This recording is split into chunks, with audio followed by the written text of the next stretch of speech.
Greetings, one and all. Welcome to the Media Beat, episode 89 with Maureen and Claire. Now, you know what the form is by now. We do a deep dive, we do some news, we do some pop emojis. And the deep dive is one that we've been teasing for months, and I've been waiting for months. And it's about games. And it's something that both our experts know quite a lot about. Claire talks a lot about them. So she's going to start us off. And it's a deep dive on what they call AAA games. I'm sure a lot of you will know what AAA or AAA games are, but Claire's going to explain and do one of her famous deep dives. And that's coming up. We're also going to be talking about skinny bundles and YouTube, whatever that means. Anthropic, loads of stuff going on there. Disney, of course. It wouldn't be the Media Beat without Disney, and some other cultural phenomenon going on, Super Bowl, Winter Olympics, and there will be some romance right at the end of the show. So stay tuned. I don't know why people say that these days, because you can just right to the end. Anyway, anyone over the age of 35 says stay tuned. However, we need to crack on. And it's the deep dive. It's AAA or AAA or 3A's games, AAA games. And Claire, may I invite you to start and take us through that adventure? Yes, we've been talking about doing a deep dive in gaming, but actually gaming is so big. It's like doing a big deep dive in television. It's almost impossible. So we thought we'd start with a small part of gaming, which is financially quite a big one, which is what the AAA games are. So they're written AAA. They're mostly called AAA. This is not a word that comes from a gaming magazine or a developer. It was borrowed from the credit industry because it's similar to the AAA rated bonds, which in theory at least represent the highest quality and lowest risk. Now, what that really means is very, very expensive. So essentially, it's like the Hollywood blockbusters of games. That's what it is. And it started in the late 90s, really. There were some really big games before, but the first one that people talked to as a proper AAA game was Final Fantasy VII in 1997, which had a budget at the time of $45 million, which was considered absolutely enormous for a game. In today's dollars, it would be about $85 million, still much smaller than most AAA games now, but still a significant budget. And then it started sort of going bigger and bigger and bigger. And some of I'm going to give you some crazy stats about AAA games. When Grand Theft Auto 5 came out, it earned $800 million. It earned $800 million in its first 24 hours. And it by the third day, it had crossed $1 billion. So this is officially the fastest selling entertainment product in history. It beats every movie, every album ever released. Grand Theft Auto 5. Another example, perhaps more of an illustration of how much the technology and the development time is expanded in these AAA games. During the development of Red Dead Redemption 2, Rockstar Games spent years, not months, years on horse physics. And there was one detail that became quite viral at the time. The horse's testicles actually shrink when you're in a colder climate in-game. So what you're watching is a true representation. Yeah. I mean, they do in real life, Oliver, as well. It is reflected in game. That was considered a little bit of the peak of what some people are starting to say is unnecessary AAA polish, and we'll come to that. You know, those games spend so much time and money and effort on the details. It doesn't always entirely pay off. Marketing for these AAA games, as for Hollywood blockbusters, is absolutely essential. Actually, for most of these games, the marketing budget now is higher than the development cost. So you're talking about a $200 million game. You're going to spend another $250 million just on billboards, trailers, influencers, etc. So the problem with this, and again, there's so many parallels with Hollywood blockbusters, is where we are now is we are basically at a place where it's a AAA game is about $300 million of dollars of development, and you have to then double that to take into account marketing. So because it's so high, what happens is huge risk aversion. So we're sticking to sequels, we're sticking to remakes, we're sticking to franchises or well-known brands, etc., etc. And it becomes harder and harder to make any money out of these shows, out of these beasts that they are, because they are so big. We're also in a world of constant delays, and that's quite different from Hollywood blockbusters, which sometimes are delayed, but actually usually there's a very specific release date, and it's quite rare that a Hollywood blockbuster will be delayed by a couple of years. But GTA 6, Grand Theft Auto 6, that we discussed last year, and it was supposed to come last year. It's been in development for 12 years. Everybody's waiting for it. In fact, a lot of studios pushed back their releases to this year because they were scared of competing with GTA 6 last year. Did not come out at all. And not only it did not come out last year, it's now slated for November of this year for PlayStation and Xbox, and probably even later for the PC, which is normal because that's always delayed. They've already started building the hype machine. The first trailer has already crossed 475 million views, but it's still not there because they're keeping they keep tweaking it and making it better and doing more, etc., etc. In the meantime, what's happening in parallel is suddenly we're seeing some of the non-AAA games, the indie games, doing absolutely gangbusters. And there's last year, the biggest and the game that won Game of the Year last year was an indie game. It was developed. It was called Clair Obscur Expedition 33, and supposedly it cost less than $10 million to develop. Now, obviously, you have to add the marketing budget, but again, they were very clever about it. They really went with word of mouth, with sort of guerrilla warfare budget, etc. And so, in fact, probably total around $20 million. Compare that with, again, Marvel Spider-Man 2, which is another game that's coming out, $300 million. You could make 30 of those games. And that game was incredibly successful and incredibly profitable. It sold 5 million copies, and it probably grossed around $250 million. Hard to know because those numbers are hard to get. So it's becoming a game of massive 12-year investment versus much more nimble, smaller games that sometimes will fail, but sometimes will actually do as well. And if you look at Clair Obscur Expedition 33, it actually looks as good as one of the AAA games. That's what's amazing. And Maureen will talk a little bit more about the technology behind some of these games, but it becomes harder to tell them apart, partly because those more indie games, they sort of build a corridor for you in the world rather than trying to build out the entire world, which is obviously much cheaper, but also much more efficient and much faster to develop. So we are at a little bit of a crossroads. Obviously, there's a lot of technology development. The big studios are struggling. The development times have become just almost impossible to manage. Budgets have skyrocketed. Whoops, I shouldn't say that. The budgets have exploded.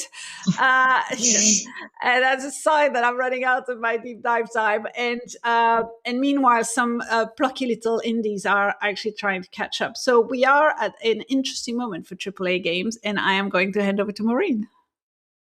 And I think it's interesting because people sort of often, say, why do two of you tackling sort of, games? Surely that's a different and separate, segment. No, it's not. And I think Claire, you've just painted a really stark picture there, an interesting picture where we can draw parallels of what's happening in the media industry more broadly in the media and entertainment. And if you look at it, so that you've just my God, those numbers are staggering. I mean, they're quite stark.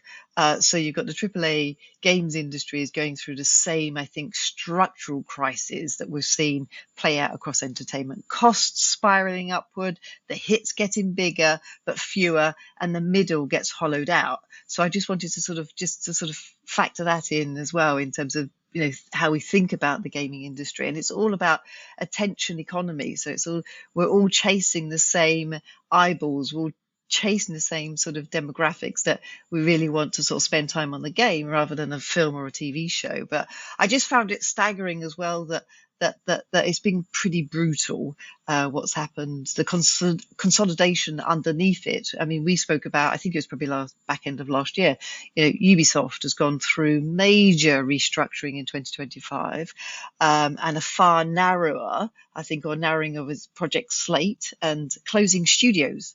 I mean, effectively just like shuttering them. The Embracer Group as well, which has just did go on a wild acquisition spree, essentially halved its workforce, cutting around 8,000 people. So when you look at, and I think you spelled it out really eloquently, Claire, about the commercial risk, it's staggering. If you need to sell 8 to 10 million copies at full price just to break even, that's before the marketing, then come on, this is not sustainable. So, I think the mathematics of the AAA are really starting to look a lot like the mathematics of tentpole movies, except, and I think you pointed it out, I couldn't believe it was 12 years. I made a note of it.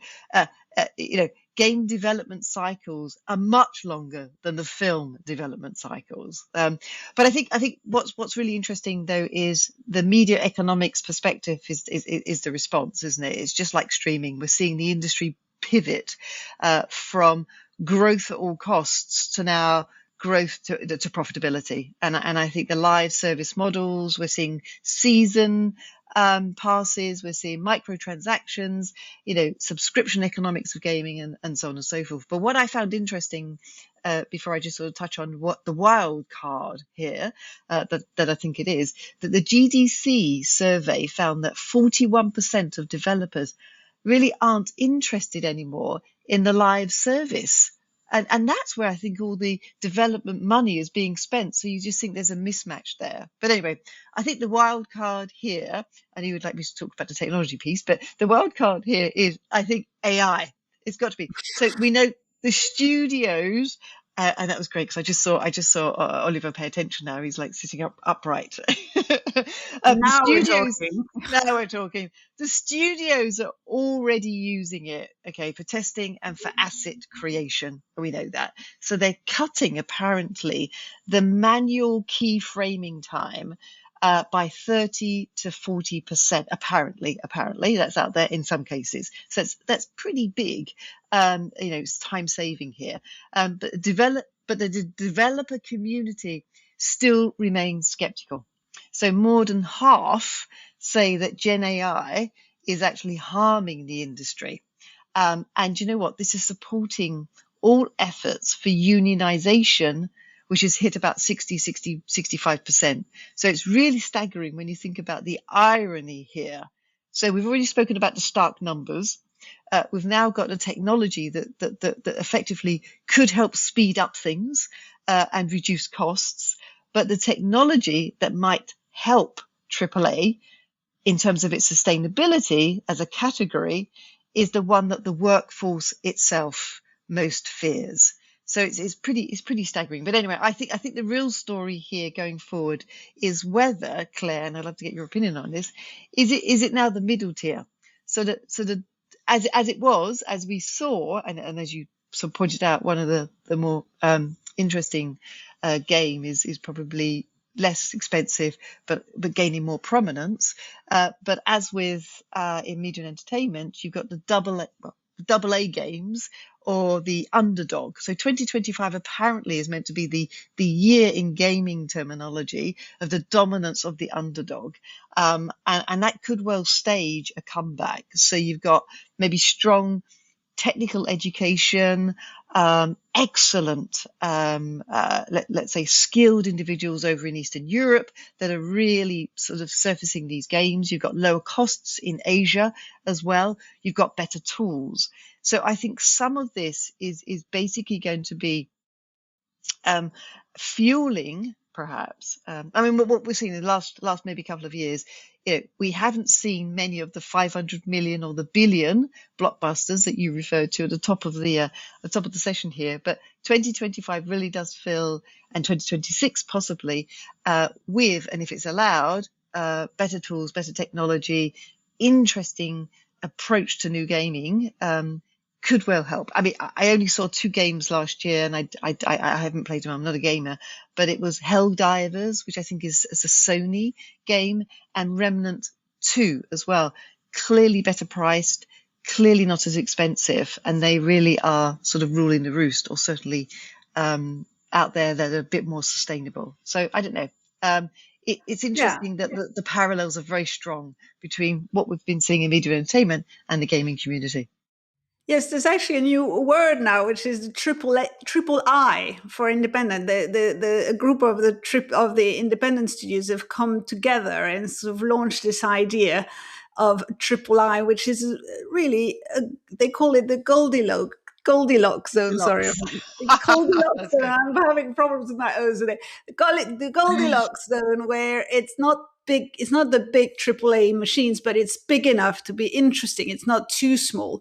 And interestingly, it's a lot of ex-AAA developers who just got bored with, the lack of flexibility, the compromises, the sort of throw everything at it, and wanted to take a little bit more risk and do some more, escape the corporate red tape to some level, but still do some really interesting, fun things. And, some of the games there come from those new studios: Hades 2 from Supergiant Games, Dead Cells from Motion Twin, Evil Empire, Slay the Spire 2, which was recently announced. There's some really interesting new attempts to create that middle ground in games. And I think that's going to be where a lot of the innovation comes from. That's going to be where a lot of the technology adoption comes from, because they will have to, because they have much smaller budgets.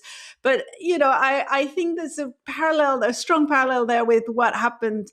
Remember, we talked about this, the Brutalist versus Oppenheimer combat, where now you can create something that looks like an Oppenheimer, but for a Brutalist budget and still have, still do quite well. So I think it's going to be a very interesting couple of years with, hopefully, and this is also, again, what we're seeing a little bit in entertainment, a renewal of creativity, because people are moving away from, creatives are moving away from these massive projects and going for things that are a bit more flexible.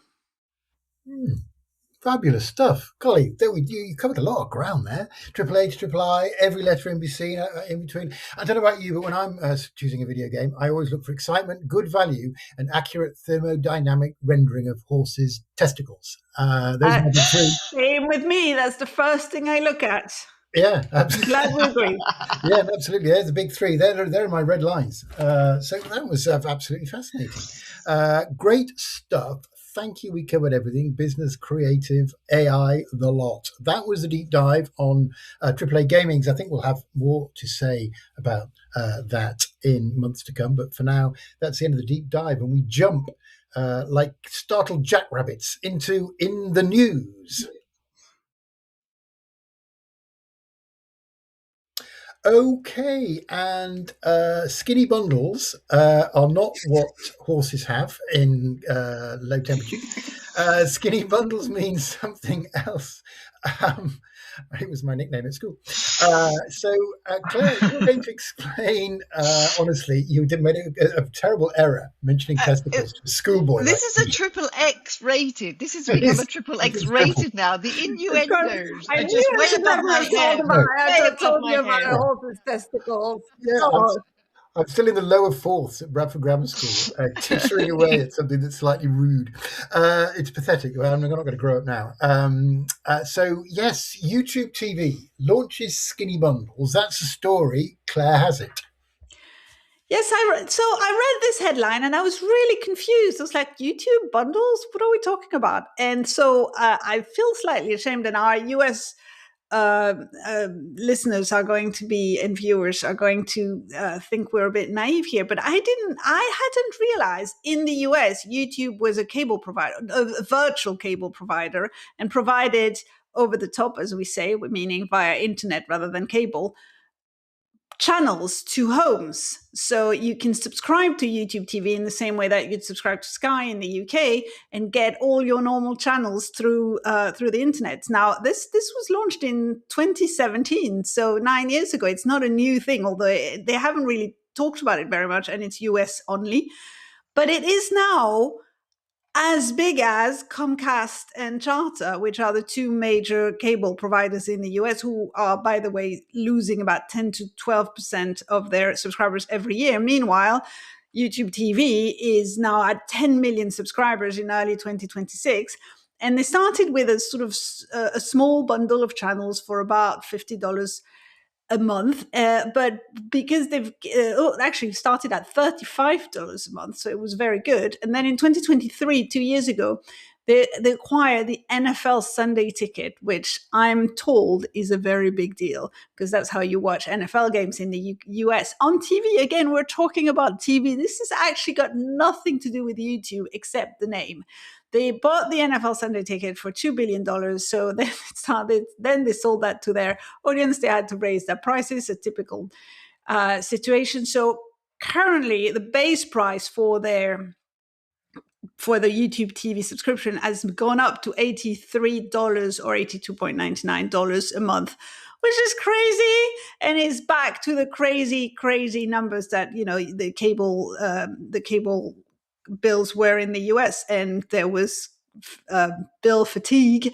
So YouTube did what Comcast did before then, and all of the other cable providers did before them. They started launching skinny bundles. Skinny bundles means you can subscribe just to the sports channel, or you can subscribe to entertainment and kids, or you can subscribe to Disney, but not the baby Disney, and everything. So it's just sort of a bit more pick and choose, and you can start. So actually, they only have 3 skinny bundles. They have the sports one at $65, the entertainment one, and the news and family one.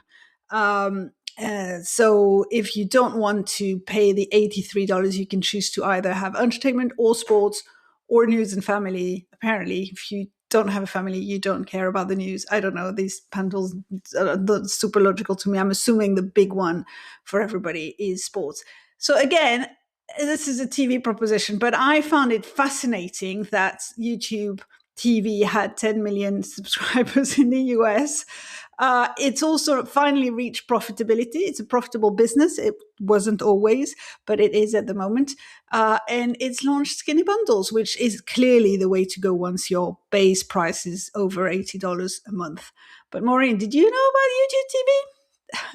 No, I didn't. No, I didn't either. No. No, whenever I heard YouTube, I just thought it was OTT, and I thought it was they were getting a subscription route. So no. Like you, I wasn't aware of it. So it's true. Was I convincing then? I'm not sure. Anyway, but this particular point is really significant because it really does fit our pattern of what we've been discussing, I don't know, for forever, I think, that the aggregation economics is returning to streaming in a more targeted way. And I think YouTube is so clever. It's essentially saying what we all really want all of these providers to say is, we know what you actually want. We are reading the data. You want sport. Here's sport. Yeah. Stop paying for 200 channels for home renovation shows that you never watch. So I just think it's very clever. It's about time. But frankly, it probably didn't really have that cut through sort of strategy, marketing presence. And then suddenly they said, let's just get it done. And I think the pricing point is very good. It clearly undercuts its own, so $55 to $65, I think it is. It uncuts its full YouTube TV package, which, as you pointed out, is not cheap. But they're banking on the fact that live sport is what people want to watch. and will reliably pay for. So it looks cheap for everyone. And if you can get, and especially, you've got ESPN, TNT, the NFL network, all these regional sports networks, that is genuinely a really good sports covering. So I think it's smart. I think it's clever. I think it caught Comcast and Charter off guard. But I just think YouTube have just got smart people in there thinking about what the structural trends here are. And that is, let's give people what they want, because guess what? We know what they want because we read the data, and our analytics are pretty strong. So I think it's smart. I think it's brilliant. Very clever. But it's really, I mean, yes, all of this, but one, everything old is new again, because it's not exactly a new strategy, although it's good that they've brought it back. And two, it still seems a bit off strategy for them, or maybe not. I don't know. It's an interesting one. Anyway, there you go. I give YouTube credit for having a base or critical mass where they can start to experiment and explore, and I think that's what they're doing. Yeah. I mean, experiment, explore, and become the leading provider of, a virtual cable provider in the US. That's just the YouTube way. Let's just kind of do that, Let's just do that on the side, yeah. Exactly. You've got to hand it to them. These clever people, always diversifying and stuff. So that was great. Skinny bundles. Fantastic. It's just a country and western singer. Anyway, so let's move on. So by the magic of podcasting, Maureen is now standing outside, and the weather has just broken for her, so it's quite sunny, and the sun shines down on her auburn hair as she reports on from Anthropic Towers all things Claude, new funding rounds, the SaaS start market tanking, all that stuff. Maureen, give us an update, please. Yes, and I think I've been out here for at least a fortnight as well. There's been so much going on, but let's just unpack it. And I will look to Claire to also support me with either her sort of astonishment and saying, "I can't believe that's happened," But anyway, let me just unpack a few things. So first off, in quick succession, right at the end of January, Anthropic released a set of open source plugins for Claude Cowork tool. Okay, right. So that's this co-working tool. You all know that what that means. But essentially, what it was doing was from an industry-specific automation module. So it's for legal, it's for finance, it was sales, marketing, and data analysis. So you could do contract reviews, compliance checks, sales presentations, legal intake, whatever. There was so much stuff you could do with these plugins. So real substantive workflow automation, not a chat bot party trick, right? So that was the first. Then comes February, right? So they launched Claude Opus 4.6, and that's their most advanced model, which effectively can coordinate teams of AI agents working in parallel. So think of it as an AI department, like an AI travel department, doing loads of stuff for you, not just buying the ticket, rather than just a simple AI assistant. And then thirdly, more importantly, they go and close a $30 billion Series G funding round at a 300, I mean, these numbers are crazy, 380 billion valuation. That's probably what I think is the second largest private funding round in technology history, behind OpenAI's 40 billion raise. So that's so they basically got this money. They're showing some annualized revenues of around 14 billion, growing more than tenfold over the last 3 years. So you've got Claude Code, their AI coding tool, and then we've got a run rate of revenue of 2.53 billion or so on. Right, that's a lot happening. Now, here's the bit that should make every media and software executive pay attention to Claire and me here and Oliver. All right, those co-work plugins, which Anthropic positioned in a very, very minor product update, triggered almost 300 billion, I think it was 285 billion sell-off in the markets, in the stock market we're talking about. Okay, so you had Reuters dropped 18%. LexisNexis, which is the legal platform, an extraordinary platform for lawyers under Relics, Your parent ex-employer. company. Exactly, my ex-employer, Intuit, PayPal, everything was hammered, absolutely hammered, because of this little minor product update. Okay, right. So it really did spook. And then you got Goldman Sachs, US software stocks that also fell about 6% and so on. But so anyway, you get the picture. You get the picture that Anthropic with Claude just made a few little announcements, 3 of them, and then we've got every single person frightened. They got the worry stock happening, or the worrisome issues, really surfacing to the top. So what spooked the market was really Anthropic moved what we know is the technology stack. It moved up the stack.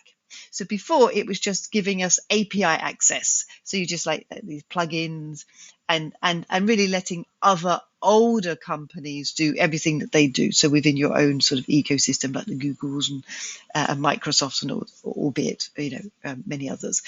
But instead, what they were doing, and here's my analogy, I hope you get it. Well, I hope you like it. I mean, rather than get it, is before they were just building the engine.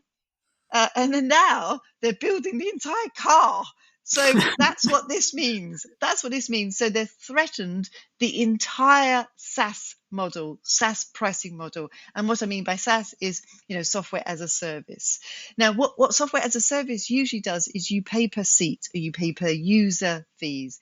Now, because if AI can do the work for you, you don't need as many seats.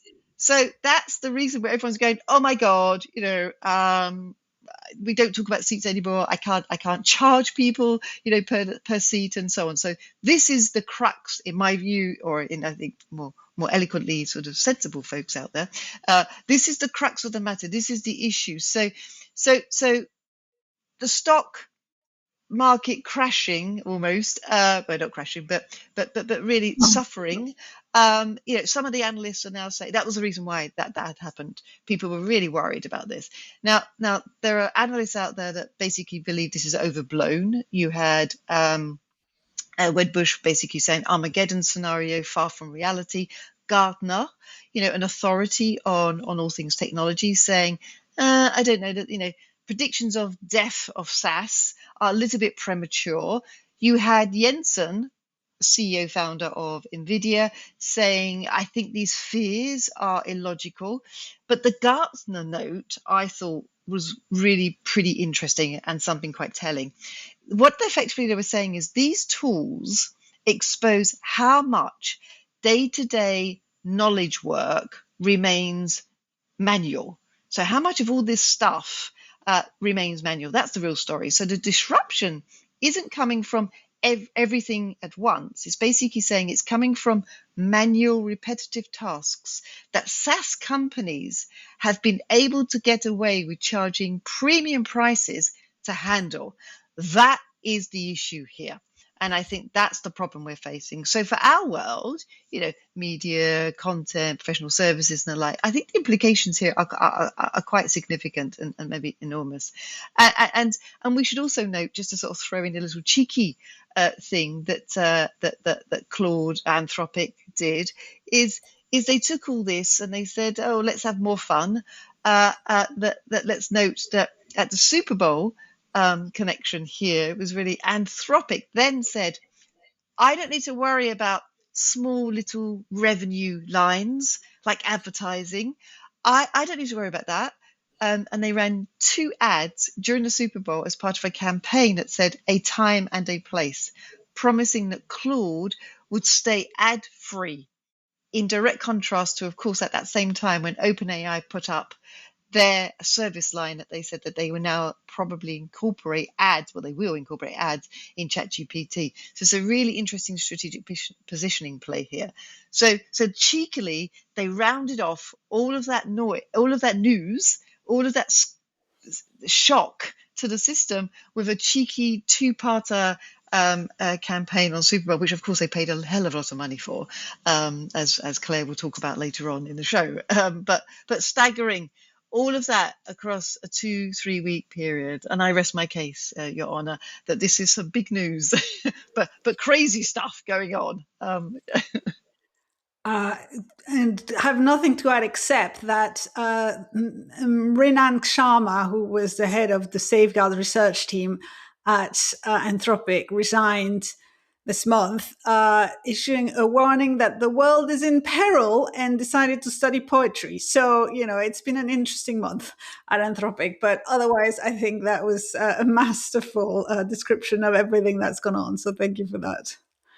Okay, and staying with you, Maureen, golly, you moved there quite quickly. You're now at Disney HQ with news of white smoke permeating a papal chimney. A new CEO. Is this true? Oliver, you are on form today. This is wonderful. I love that. You are usually on form, but spectacularly on form. I love the white smoke. So yes. So actually, for once, there's some cautious optimism to report alongside the usual structural headwinds. All right. So the big headline is that Josh D'Amaro, and I hope I pronounce his name correctly, has become the 9th CEO. He'll take that on in March, in a few weeks' time. Can we all give a big round of applause to Disney for not naming a guy named Bob as CEO? Bob. Yeah. This is a victory, I think, for diversity. And to be fair, they've also named a woman as president.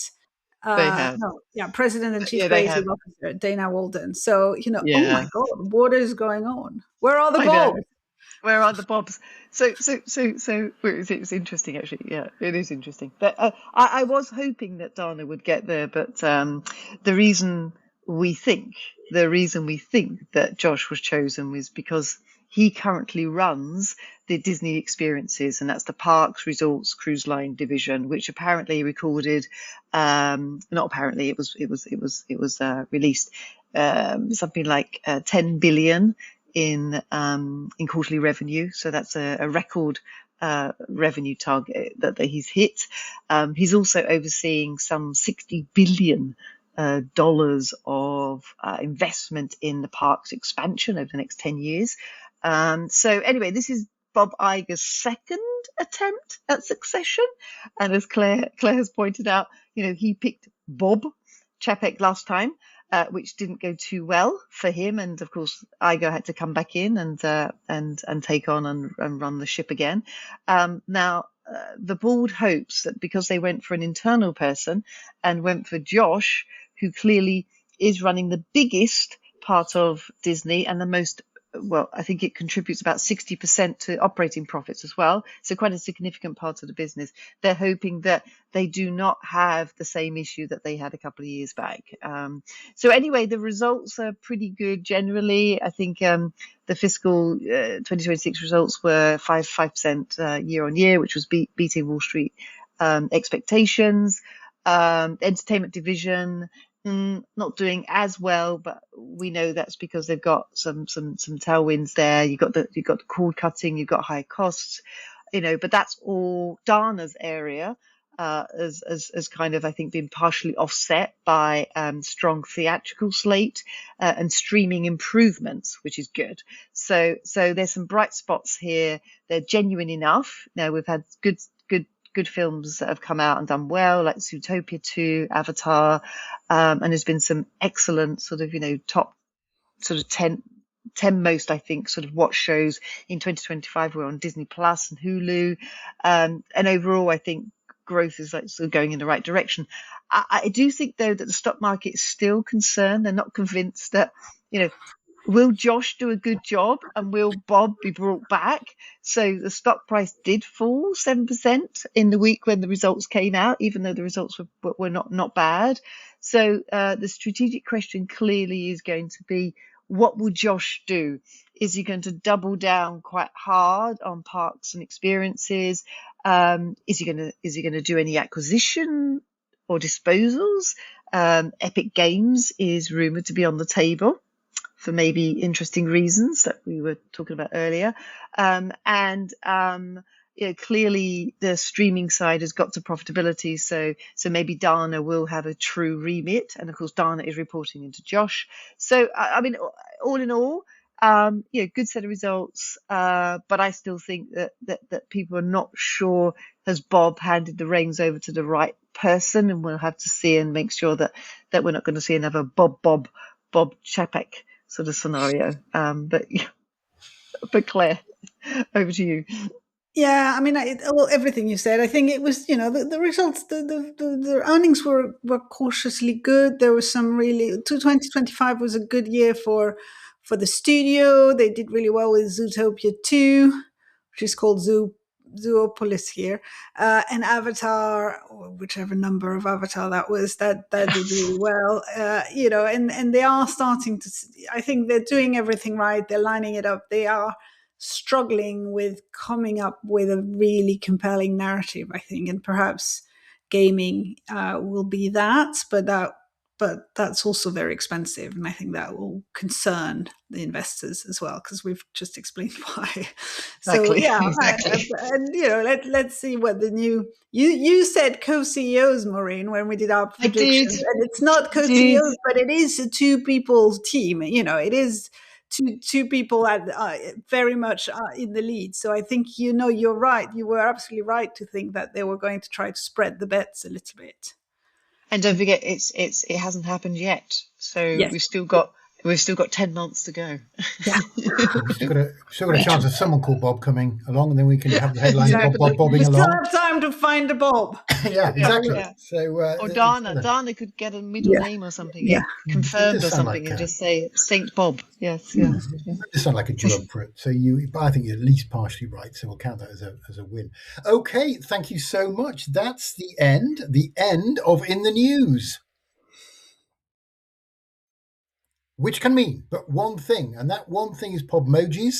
We're a bit low on time, so we might have to crack on, but there's things that we can't avoid covering. One, of course, is the Super Bowl, which sort of leaves me a bit cold, really, but it is probably the preeminent non-international sporting event of the year, so I suppose we can't ignore it. So in terms of roundup, viewing stats, halftime show, what were people thinking, and how would you Podmojize that? Let's start with Claire. I have a really good Podmoji for that. I just put it on the list because I had a Podmoji. Oh. It's a bunny. Oh, but you've got to be bad. You were smiling. It's a bad bunny, exactly. No, it's a bad. You're looking at such a bad bunny. That's such a bad interpretation of a bunny. That wins some prizes. So the Super Bowl happened. If you're not in the US, none of this means anything, but the Seattle Seahawks won against the New England Patriots. It was, again, the highest peak viewership in US history. It went up to 138 million. Please send on a postcard the number of all the other things that happen outside of the US that have a bigger audience, whether it's in Europe or in China. The people don't care that, I mean, that's not true that people don't care about the actual game, because they do. But what's important often and what's talked about for the Super Bowl is the halftime show. This one was very controversial. It was Bad Bunny, who is a Puerto Rican artist, who did apparently a really fantastic halftime show with some really great guest stars, fantastic production values, and almost entirely in Spanish, which for some reason was very controversial, even though there have been many other Super Bowl halftime shows in various languages and performed by non-Americans. Bad Bunny, being from Puerto Rico, is actually American. Anyway, there was a whole thing about that. The ads were interesting. Amazon, unfortunately, got a little bit bitten. Amazon ran an ad. Did you see this, Maureen? Amazon ran an ad for Ring, for their doorbell thing, showing that through Ring, you could find your dog if it got lost. But what people realized through this ad was that through Ring, everybody could spy on everybody constantly. And Amazon had access to all of that data, even if it wasn't formally recording. And there was a little bit of a freak out, and they had to stop some of their surveillance software. So that was a bit of an own goal for Amazon. You said that Anthropic ran 2 ads. They did. I mean, the problem is, yes, it's incredibly expensive. It's $7 million, I think, now to buy an ad in the Super Bowl. But then on the other hand, you have companies that are worth $380 billion. So it's kind of hard to, those numbers don't mean anything at this stage. But yes, Bad Bunny, that's my Podmoji. I'm happy with it. I stick by it. Very nice. Very nice. Could have been badder, but very good ears. Maureen. I can't beat the Bad Bunny bit, unless you think my bunny is good, Bunny. I don't know, or better. You could be a Seahawk. You could be a Seahawk, Maureen, because they won. Yeah. Okay. Okay. Okay. And the only thing I can add to this is I've got a statistic actually that when looking at the social data, 60% of the viewership on the Bad Bunny's TikTok clip was female, and 62% was from outside of the US. I believe that for the show, for the halftime show, for the show, and 95% under 35. So the NFL is reaching demographics that should terrify absolutely all of us, in terms of entertainment property. But because it really is reaching the sort of young audiences and global audiences. So I think it's superb well. So so very expensive. There were 102 celebrity appearances across 39 ads. 102. I mean, it's crazy. But I agree with you. I think it is $7 to $8 million for 30 seconds. Yeah. But when you are valued at such these extraordinary valuations, you have 130 million. You've got 140 million people watching. So when are you going to get 140 million people watch your ad? You're not going to get that. And what's worrying for everybody is arguably the concentration of this marketing spend as well. I mean, that's the issue. So I enjoyed it. I saw one interview, Claire, and Oliver, which was really, really fascinating. That to get that pitch set up for the half time or whenever it is, the half time, they had 30 minutes to get on and off, including the performance itself. So, as you know, the straw, because he recreated his Puerto Rican home, the straw was actually, they ran on with the straws. There were people inside the big reeds or the straw that we say, which is hilarious. But only 30 minutes to stage a performance like that, which was incredible, absolutely incredible. So for me, that was the most astonishing thing when I saw the interview of the technical team that said they need to, there's just heartbreaks and how they wheeled on people, or they're not allowed to disturb the turf. They've got to be very, very careful, because then they had this not as great a game apparently as last year, or not as great as two teams as last year, and they only play 30 minutes or something. I don't know. It's four quarters of 15 minutes each. They probably play an hour. I don't know. It goes on forever. Or less. Really goes on forever. Anyways, mind you, I can't remember. I like cricket. So anyway, I'm wondering what the viewership of the T20 final will be. Because as you all know, the T20 World Cup is on. I think it's a lot. So well, if India or Pakistan make it, India particularly. Anywho, that was good. Thank you so much. Just adding up the points, right? Good. Next one is we might be missing out on a bob in Disney, but we have the skeleton bob in the Winter Olympics, where Team GB won 2 gold medals on the same day. It was extremely exciting, and it wasn't 2 in skeleton bob on the same day. We did win 2 on the same day, but skeleton bob was 2 days apart. But anyway, it was really exciting, and we are massive fans of the skeleton bob now and those big stone side things, because we do quite well at it. France doing a hell of a lot better on the more sexy stuff. Well, we do have mountains, so it helps. Yes. Yeah, so we've got to get out there and use them. So anyway, I think it becomes no surprise that we're talking here about the Winter Olympics coverage, specifically the BBC, I guess, Maureen.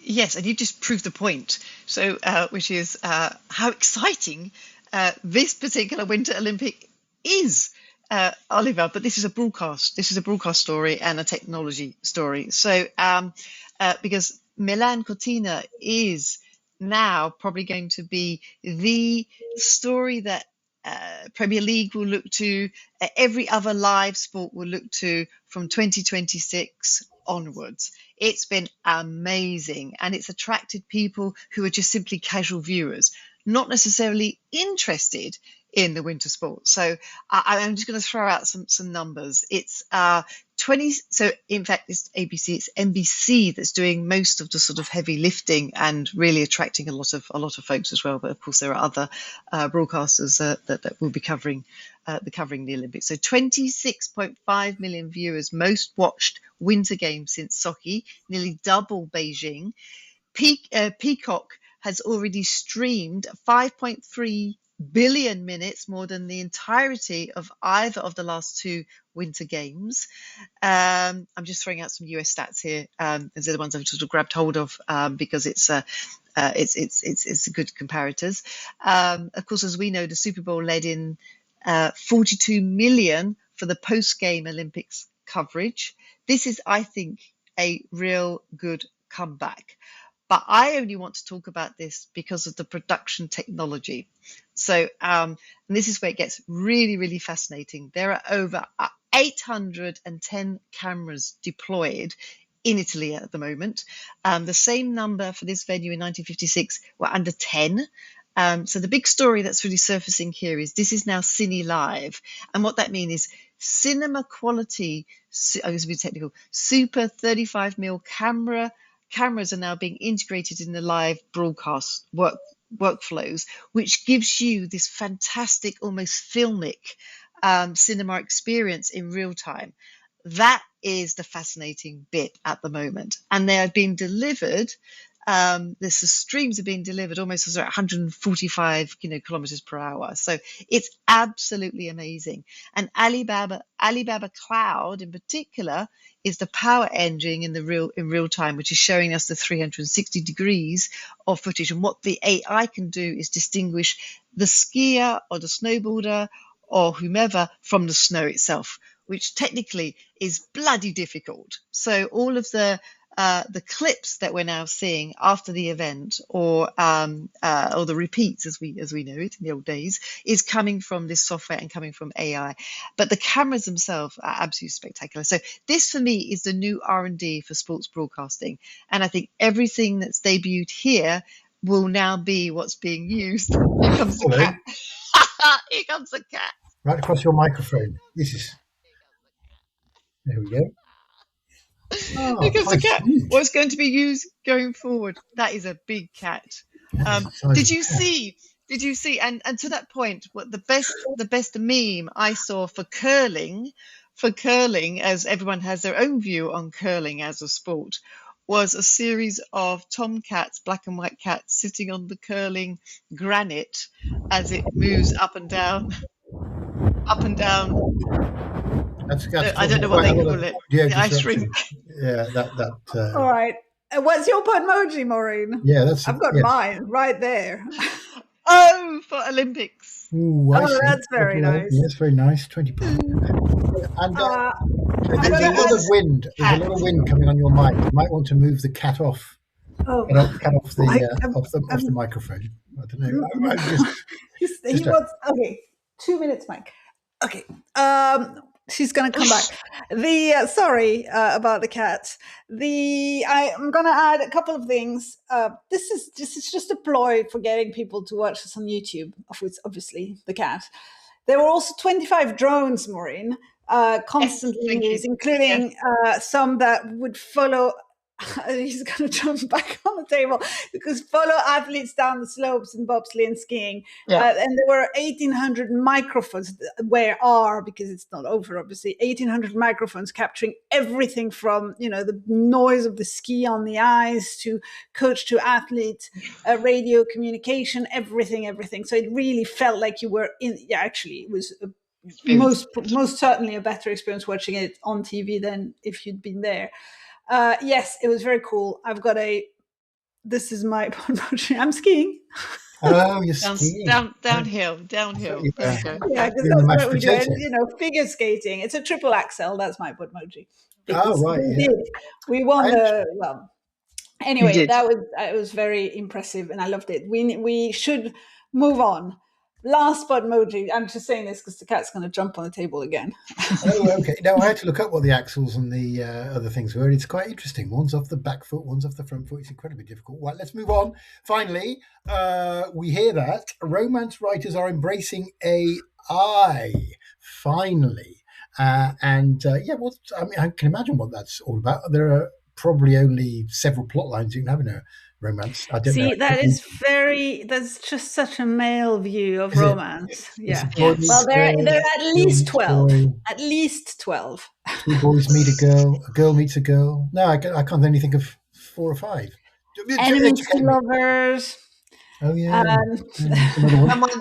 Someone decides to jump on a horse. Second chance at love. There's definitely a horse level thing. Horse is a whole subgenre.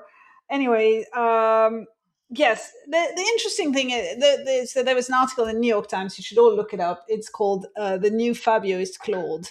So we're back at Claude, central to this entire discussion. The point is, some romance writer are embracing AI, which allows them to churn a lot of novels. And they are saying, I'm not trying to reduce this to what just, AI generated books. They still have to work at it. They need to have the right prompts. They need to reread the outcome. There's a lot of editing. It's not quite sort of press a button, book comes out, but it does allow them to churn more volume. And romance writing for many is a volume game. Many of these writers will have several books out a year. Because they are short runs, and that's how they make money, and that's how the market works. Now, the romance market is 20% of the publishing market. It is enormous. It's also a sector that's always embraced new technology. It's very, very female dominated sector. You won't be surprised, at all levels of the value chain, all the way from the writers to the publishers to the distributors to the readers. It's always embraced technology. They were the first to go to ebooks. They were the first to go to ebook subscriptions. They were the first to go to self-publishing, and now they are testing AI. Not everybody likes it. Some of the writers are very against it. Others are trying it. But the point is, they're trying new things. I think it's interesting. I think good for them. And my pot emoji is a heart. But I'm doing the old version of a heart. I know there's another way to do it like this. Yeah. I don't know. Young people. It's like a kidney. Wow. Yeah, I know. Wow. Part kidney, I'm sure. Maybe a bit of spleen. It was certainly an internal organ, so congrats. Maureen. I will be a canary, but I'm not quite sure how to do it in a coal mine. So I'm not quite sure how to do that. What is the coal mine? I have no idea, so I can just do that. It's just like coal mine. It's like I'm there until I'm not. So, right. And I'm a canary, because as Claire said everything that needs to be said here, and she said it perfectly, that romance has always been that sort of canary in the coal mine for publishing technology. So they're always the first, across any sort of form of technology. They're always experimenting, and they're significant, and they're a big voice, and everyone does look to them. So before the cat starts to sort of jump in and out, I don't have much to say apart from